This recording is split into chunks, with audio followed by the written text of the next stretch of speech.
often two guys are between him and the puck carrier. He's like hiding in the weeds. Like, if someone can sift it through two skates and sticks over here, I'm wide open.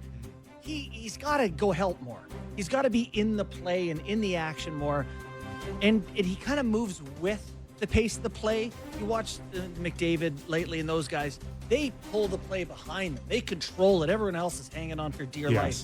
And Matthews is kind of within the play a lot this year. He was like that early in his career, Auston. Matthews was, yeah. Yeah, where you're like, well, that guy's draped all over him, and he's still pulling him to the net. And he's not as forceful. He definitely seems like it's tender to touch him out there. All right, let's go to Auston Matthews, clip 1 on his overview last night. I mean, it's a nice win. I don't think, I think other than maybe the last 10 minutes of the first period, I thought we played, pretty solid. I think it just got away from us there after 10 and a couple bad breaks. I just think we stopped taking care of the puck, and turnovers were obviously an issue, but I thought the second period we at least played harder, competed harder. There wasn't really much going on, but it's nice that we come in the locker room and guys are staying positive. We're holding each other accountable. Just got to go out there and compete a little bit harder and play the right way, keep things simple. And I thought we just grinded out that third period and we were able to get a couple goals and tie it up. And then obviously, Dak finished it off there. Microphone. What was Knight doing on the Joshua goal? Oh, it's just. Is he putting it out to Crevier there? Just giving the game away. Even Stetcher to shoot that on the net was a heck of a choice. How does he not just get the red and dump the stem? He's trying to make a pass? Yes. Look at that crowd pop. I'm impressed with them last night. Could have pushed it in the corner, could have gone up the boards and out, and he thought his defenseman was just going to skate into it and pick it up. My boy Stetch. What a heads-up Great play. play by Joshua. Bad dump. Great play by Troy. Bad dump. No. That's the Valley Bad thing. dump with a bad goalie. No, disagree. Oh my goodness. Perfect play by Stetcher. No, I actually think Stetcher he would have iced it if he shot it from there. And there was a guy holding the red when he's approaching it. Show it again from the faceoff, if you will. So he's kind of got no choice. Either put it on net or make a direct pass. And he was good too. Watch Spencer this. Look at the good. guy holding the line at the red. He can't go there. Yeah. Hey, listen. 60-minute game. Chicago learned a valuable lesson right there. Jeez. But Chicago's about to learn a whole bunch of valuable lessons. Yeah, they're on about their way to. the bottom. They're about to lose 6 to 7 games in a row. I totally. They not a good spot. No. Do you want to talk about Joseph Wall? yeah, I do, because I don't know what the score is without him. Past 2-0. I think the big save for me that really would have brought out the waffles Bertuzzi? was Another shorthanded. the second shorty. It was late in the power play that they had already given the shorty up on, and I don't know who it was that came down, but maybe Teravainen, and he came across, made a huge blocker save. That was the one that really stuck out to me. Made a good one on Bertuzzi towards the end of the game, but yeah, he's good. Looked like Joseph Wall. He can't give up the third. He didn't. Nope. Yeah. But it is. I'm telling you, it's going to be so stressful to be a goalie right now for the Toronto Maple Leafs. Yeah, you need to make a lot of saves. I will say their power play, I don't even like them that they scored a power play goal, because it's not like a set up, well executed power play goal. They just, they're so bad. So bad on the power play. It's insane. They're giving up way more than they get. Yeah, it was just a puck battle below the dots, good pass, shoots it in. It was not like a setup, cross seam. They've had one of those, it feels like, in the last month, and that was the game that we were at, the cross seam, shoot it in. Yeah. Edmonton does that every night. It is insanely bad. Did you want to listen to the coach on Wall quickly? Yes. Clip 5. Yeah, great to see him back in there, and he had a good game. I thought he got better as the game went along, a little more comfortable in there. But it was good to see that he held us in there, and we got a win. And big part of it was him. All right, I got my list of beefs and stuff to talk about.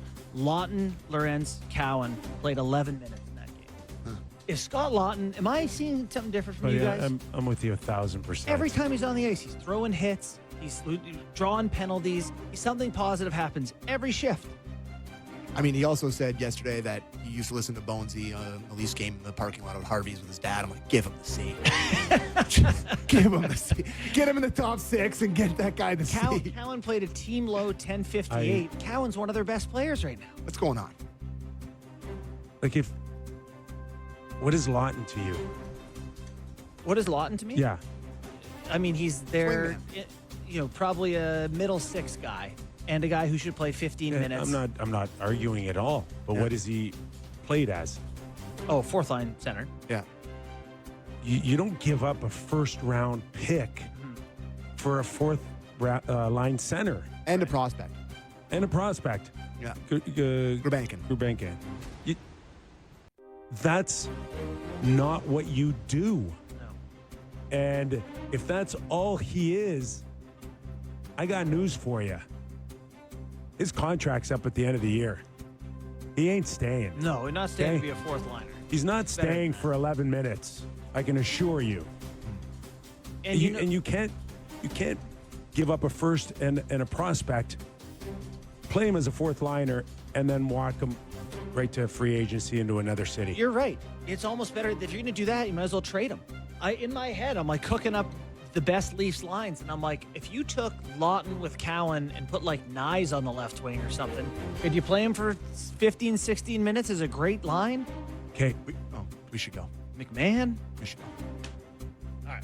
so much I want to say. We can say it after Spencer Carbury. Okay, you're the boss. You got your Christmas sweater.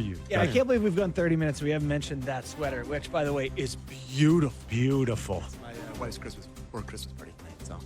I'm supposed to wear an ugly sweater, and I did it. It ain't ugly. No, at all. it's not ugly. There's skaters at the bottom. Is that our line from the Eric Lindros? Yeah, I actually got it Easter enshrined. I got it enshrined on a. All right, who's joining us next? The head coach of the Washington Capitals. Who the Leafs are facing tomorrow, former Leafs assistant, and Borny's going to ask him about Ovi's 0% zones. Spencer Carbury, head coach of the Washington Capitals, when we return to Real Kipper and Bourne. As promised before the break, Spencer Carbury, head coach of the Washington Capitals, will join us now as the Leafs prepare tomorrow night to go back into Washington. Spencer, how are you? Good. How are you guys? Yeah, we're good. Just, as we close in, Spencer, to the Christmas break here, just watching your team right out of the gate, 6-2, I think, to kind of start. Then you went into a bit of a tailspin, I think 2-8. You guys also managed a 6-game winning streak and now losers of a 4 or 5 here. So, I mean, streaky would be putting it mildly right now for your team. It would be. I think we hit that sort of rough patch and were able to respond and played really well for a good stretch. Went out west to California and had 3 really strong games for the most part, came back home and were able to grind out a few. And now been a little bit tougher the last couple games, playing against Winnipeg and in Minnesota, a couple of really good Western teams. And so sort of trying to get this thing back in the right direction. Carbs, Justin Bourne here. Appreciate you joining us, man. Hey, Borno. Hey, man. I wanted to get your thoughts on one of my favorite topics here, which is, coaches utilizing players, trying to get the most out of these guys. You do it really well with Alex Ovechkin. Looking at his defensive zone starts this year, I've got 0 through 30-some games this year, 132 O-zone starts. How intentional was that going into the year, or is it just kind of played out that way? Saving them.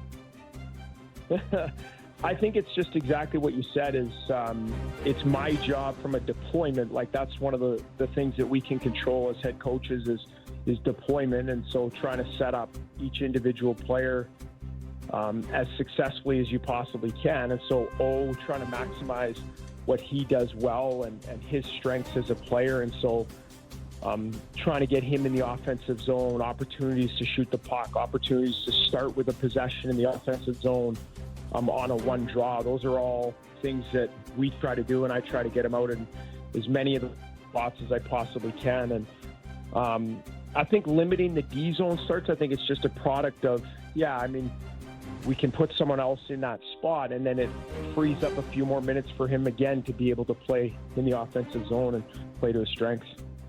It appears, anyways, as long as he stays healthy, that he's going to fall into that 35, maybe 40-goal season again for Ovechkin, which is great for you. But at times, I think it can get challenging for your group. Pierre-Luc Dubois went down early, Spencer, and I look at your lineup here, and it's not typical where you still got like a big horse down the middle here. You know, there's Strome, McMichael, and they're good players, but you got to kind of work around that as well. Yeah. And I think that's honestly, in my time in Washington, I think that's been our recipe for success. We're not a one-line team. Like, we're a team that is able to beat teams and have success in the NHL through depth and through utilizing our entire lineup. And so some nights it might be line 1A, the next night it might be line 1B, it might be Protas, it might be McMichael that night, then it's Strome, and then, you know, Nick Dowd's lines chipping in. So I think that's sort of how we are built as a group, and how we've been able to have some successes is we just utilize all 4 lines, all 3 sets of D, and try to use our strength in numbers as opposed to being top heavy or just relying on 3 or 4 guys. Carbs, one of the things I've enjoyed this year is watching your guys' post-game chats. You know, you come into the room and talk to the guys. You guys are close. Like, you can tell it's a really good vibe in that room. Do you have a philosophy with those post-game chats, something that you're trying to do in particular there? Yeah, I just think it's a long year, and I've always felt like it's hard in certain moments, and we do this even on practice days, to try to you just get so busy with the season and practices and games and pre-scouts and then days off and getting guys away from the rink. So it really is sometimes hard to just take a step back and go, okay, what are we accomplishing here? Who's done really well? And I feel like trying to highlight those moments is what I'm trying to do after games. I kind of not in love with the fact that it's all over social media, but it's important, I feel like, through a long year to highlight all the little victories and all the positive things that guys accomplish, even if it's not, you know, lighting the score sheet on fire, little things that happen through a game so guys are recognized and feel good. Even, you know, guys that earn contracts in the season, long-term deal, whatever it might be, to celebrate those before practice or things guys are doing in the community, I think is important to your culture. And so I try to do that as much as we can. So who helps you with the research on that? Is that Sergei Kocharov? Who you got doing that stuff? No way you're doing it. Sergei tips me off for sure on any milestone. We have literally detectives in this. Or if you and John Carlson's great at this too, because if you hit a milestone, that means a certain thing needs to go up on the board. So it could be you might have gotten your third consecutive game with an assist on the road, which ties a record, and that is going to be it's going to cost you. That is going to be noted. Hey, Spence, just to follow up on these post-game videos here, because we've kind of had this conversation, and I hope you can be as frank as you can here, but because I wouldn't be able to do them personally, because I'd be so scared about what I'd say, how I'd say it, how it came across. Like, you ever, I mean, is there a thought in your head going, all right, what's it going to be this time? Or, you know, I better get this right. Or, okay, can I start again? Can we do it? I can do it better. I can do it better. Well, that's why I'm trying to get Sergei, and I'm not a huge fan of them going on social media because of that exact reason, because I feel like it's choreographed in that, and I just want it to be just completely organic with our group. And thankfully, like, our guys are great. They don't care what is recorded, and they celebrate and have a good time with it. So that's been a great part of it, is they don't get camera shy or anything like that. And I just try. The other thing that I get worried about is forgetting something of, like, did someone do something tonight, or did I not highlight the right thing that, you know, whether it was someone making a big play at the end of the game to get a puck out on the wall, under a heavy pressure from it, like little things like that I'm always like, did I forget anything? I'm always asking our staff and our video coaches, did I forget anything? Hey, that's it. I mean, you're younger than me, but like, these kids need that too. I mean, they are sensitive. They're just like, how could you forget about me? I made a really good play. No, I'm just pulling. They're pros.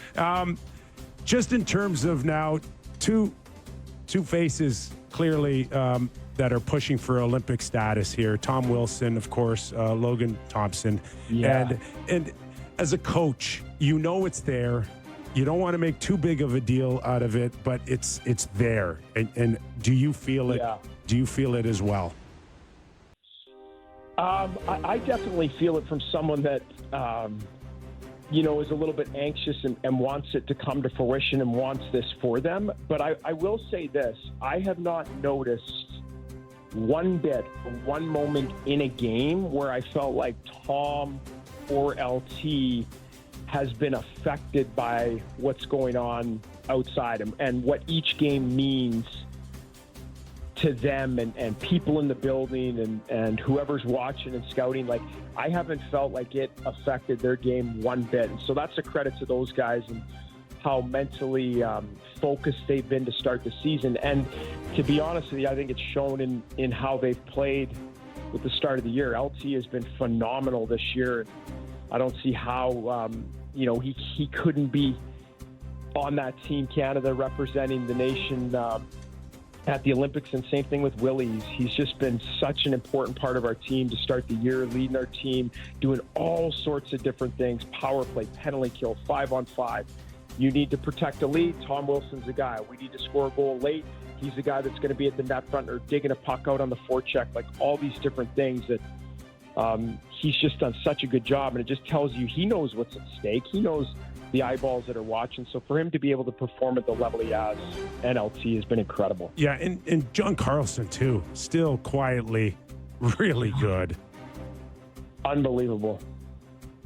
Yep. Yeah, at his age. And I was disappointed he got left off that the orientation camp, because I felt like, he had a good argument to be there as a veteran defenseman that's done a lot, not only in the NHL, but on the international stage. But he's had a phenomenal start to his year as well. Yeah, I'm a big fan of John's. Hey, Spence, really appreciate your time, and good luck tomorrow night and the rest of the way. And always appreciate your time on our show. Absolutely. Love chatting with you guys. Thanks, Carbs. Appreciate your time, man. Spencer Carbury. All right. Or Spence and Borno. University of Alaska Anchorage alum. But went to my university. Listen, That's all I was in hockey. I was this close to just going to sit with Sammy there on the side and letting you guys kind of get reacquainted. I just couldn't believe. I'd say